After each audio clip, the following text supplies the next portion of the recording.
અને હવે સમાચારો વિગતવાર જોઈએ તો ચેન્નઈમાં એર ઇન્ડિયાના વિમાનનું ઇમરજન્સી લેન્ડિંગ કરવાની ફરજ પડી। કેસી વેણુગોપાલ સહિત અનેક સાંસદો સહિત 100થી વધુ પેસેન્જર્સ આ વિમાનમાં સવાર હતા અને તેનું ઇમરજન્સી લેન્ડિંગ જે છે તે કરવાની ફરજ પડી। તિરુવનંતપુરમથી દિલ્હી આ વિમાન જઈ રહ્યું હતું।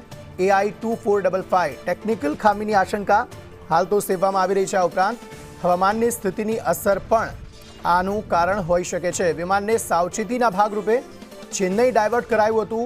એર ઇન્ડિયાએ અસુવિધા માટે ખેદ વ્યક્ત કર્યો છે। કેસી વેણુગોપાલે ટ્વીટ કરી એર ઇન્ડિયા પર કેટલાક આક્ષેપ કર્યા, સવાલો ઉઠાવ્યા। રનવે પર ઉતારતી વખતે બીજું પ્લેન હાજર હોવાનો તેમણે દાવો કર્યો। એર ઇન્ડિયાએ સાંસદના દાવાને રદિયો આપતી સફાઈ પણ આપી। એર ઇન્ડિયાએ કહ્યું કે પહેલી વખત ચેન્નઈ એરપોર્ટ પર ઇમરજન્સી લેન્ડિંગ કરતી વખતે ATCએ ગો અરાઉન્ડનો આદેશ આપ્યો હતો, પણ તેનું કારણ રનવે પર અન્ય પ્લેનની હાજરી ન હતું। કેસી વેણુગોપાલે કહ્યું કે ઇમરજન્સી લેન્ડિંગ માટે 2 કલાકથી વધુ સમય વિમાને રાહ જોવી પડી હતી।